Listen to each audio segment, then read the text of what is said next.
धर्म नगरी के साथ साथ पर्यटक नगरी भी बन रही Ayodhya.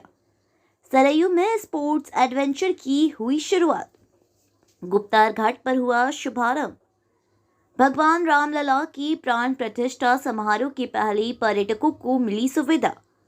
2 jet steamer, 3 speed boat, 1 para motor Goa से पहुंची अयोध्या की गुप्तार घाट। विधायक वेद प्रकाश गुप्ता, कमिश्नर गौरव दयाल व डीएम नीतीश कुमार ने किया उद्घाटन। संचालन के लिए गोवा से 10 सदस्यीय टीम अयोध्या में। जेट स्टीमर का टिकट 400 में, बाइक एडवेंचर का टिकट 500 में। सरयू की धारा में 2 राउंड का मजा ले सकेंगे पर्यटक।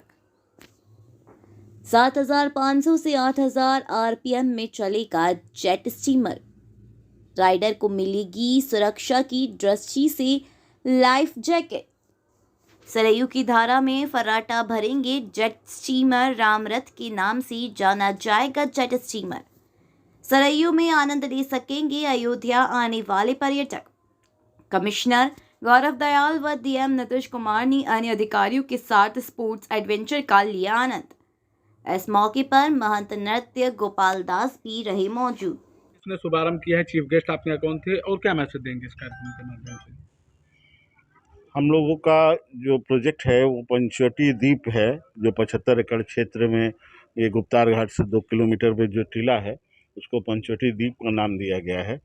उसमें राम अनमोह केंद्र, रामगमन पथ, कलाग्राम, योगाग्राम और विभिन्न सांस्कृतिक कार्यक्रम, विलुप्त लोक गायकी, मिलेट की बिना रसायन डाले खेती, ये सारे प्रोग्राम हैं। उसका एक ये पार्ट है जो एडवेंचर वाटर स्पोर्ट्स, तो इसका एक पार्ट आज जो है गुप्तार घाट से इसका शुभारंभ किया गया। इसका शुभारंभ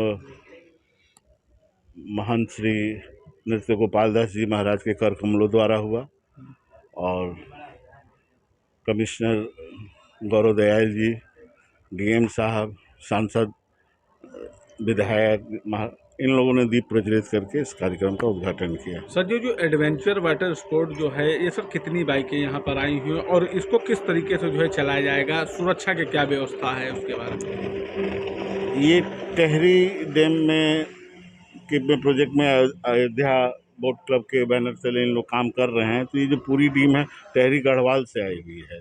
इन लोगों के पास लाइसेंस प्राप्त हैं, लाइफ गार्ड्स हैं, जैकेट्स वगैरह पहनने के लिए देते हैं और विभिन्न स्की बोट कहते हैं, स्पीड बोट है, वाटर जेट स्की है और एटीवी है और वो जमीन पर चलने वाले को क्या कहते हैं, कहते हैं पैरा मोटर्स है। सेफ्टी के लिए क्या आपने? सेफ्टी के लिए उनके जैकेट्स हैं, उनके गार्ड्स वो खुद उनके पीछे रहते हैं जो सकुशल रहते हैं। कितने ट्रेनर्स होंगे? 10 नंबर। अच्छा, इसकी सर टाइमिंग सर क्या होगी और इसके जो टिकट है उस टिकट की प्राइस क्या है? अभी प्राइजेस वगैरह ज़्यादा उन लोग बता सकते हैं। हम जो मोटा मोटा जानते हैं, कोई 500 की, कोई 300 की, अलग अलग 10 क्षेत्रवासियों, जनपद वासियों और प्रदेश के वासियों को क्या मैसेज देना चाहते हैं आप? जनपद वासियों के लिए तो एक जो उत्तर प्रदेश में ये water sports, adventure water sports जो है ये पहली बार हो रहा है पूरे यूपी में। तो जिसके लिए लोग जो गोवा या ऋषिकेश ऐसे या टेहरी ओहरी तक जाते थे, वो आपके अयोध्या में एक तो ये वाटर एडवेंचर वाटर स्पोर्ट्स का हो गया।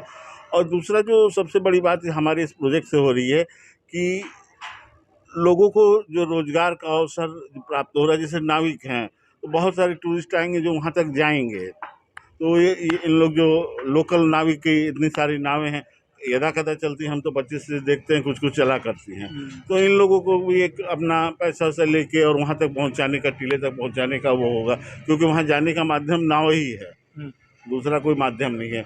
वहाँ पे भी किसान जो है वहाँ पे जो खेती वेती करते हैं उनको ये जो श्री अन्न क्षेत्र में जो खेती करने का कॉस्मिक और ऑर्गेनिक खेती का है, तो उन लोगों को रोजगार अवसर प्राप्त हो रहा है। तो ऐसे डायरेक्टली टूरिस्ट का बहुत बड़ा केंद्र आगे चल के जैसे होगा। अयोध्या में राम मंदिर निर्माण हो रहा है, प्राण प्रतिष्ठा होने, सरकार पर्यटक आएंगे, उनके लिए अच्छी अच्छी व्यवस्थाएं कर रही है। क्या करेंगे अपने आप इस प्रोजेक्ट को लेकर के और सरकार की इस मुहिम? देखिए, अगर 2 बहुत बड़े इम्पोर्टेंट काम है। एक तो सबसे बड़ा है जो भगवान श्री राम का जो मंदिर बन रहा है और जनवरी में जिसकी प्राण प्रतिष्ठा भी होनी है, अगर हम दूसरे मायने में कहें तो दो इम्पोर्टेंट बहुत अति महत्वपूर्ण स्थान, दूसरा गुप्तार घाट है जहाँ भगवान गुप्त हुए थे और एक जगह से भगवान जन्मे थे, वो राम जन्मभूमि हुई। और इसके उसमें जो आने वाले लोग हैं दर्शन वर्शन करने के बाद अयोध्या में कोई ऐसी चीज़, जैसे हम लोग भी बाहर से ही हैं, बनारस से हैं, तो ऐसी कोई चीज़ नहीं देती कहाँ जाएं मंदिरों के अतिरिक्त। तो एक वो राम अनुभव केंद्र जो वो 75 एकड़ में बना है, वो अपने आप में एक अनुभव केंद्र, जैसे राम वन गमन पथ है, तो राम वन गमन पथ 17,000 किलोमीटर का है और उसमें भगवान 240 स्थानों पर गए थे। तो यहाँ हम प्रतीकात्मक रूप पे वो 1.5 किलोमीटर और 2 किलोमीटर में वो राम गमन पथ भी बना रहे हैं। तो लोग जो 17,000 किलोमीटर न चल पाए तो कम से कम भगवान राम किन किन रास्तों से कहाँ कहाँ गए इसकी अनुभूति प्राप्त कर सके। क्या नाम आपका? अजय मिश्रा। क्या इसमें आपका रोल है? हम ये अभियंत्रण संस्था है बनारस की और उसके हम डायरेक्टर हैं, तो उसके द्वारा ये संचालित किया जा रहा है। ये